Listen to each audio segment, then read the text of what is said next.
নামাজ, রোজা, দান।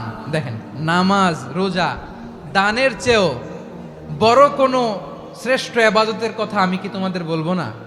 সাহাবারা তো অবাক, বলে কি নামাজের চেয়ে বড় ইবাদত, রোজার চেয়ে বড়, দান করার চেয়ে বড় ইবাদত?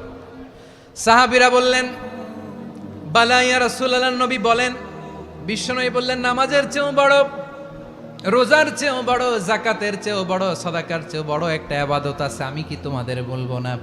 সাহাবারা বললেন, ইয়া রাসূলুল্লাহ, বালা, অবশ্যই বলবেন, সেটা কি? বিশ্বনবী বললেন, ইসলাহু যাতিল বাইন। দুইজন যখন ঝগড়া লেগেছে, তোমার দুই ভাই যখন ঝগড়া লেগেছে, এই দুইজনের মধ্যে বিরোধ মিটিয়ে মীমাংসা করে দেয়া হচ্ছে সবচাইতে সেরা কাজ। দুইজন ঝগড়া লাগছে, ইসলাহু যাতিল বাইন, দুইজনের মধ্যে মিলিয়ে দেয়া, এটা নামাজ, রোজা, সাদাকার চেয়ে বেশি সওয়াব। সুবহানাল্লাহ, এত আস্তে।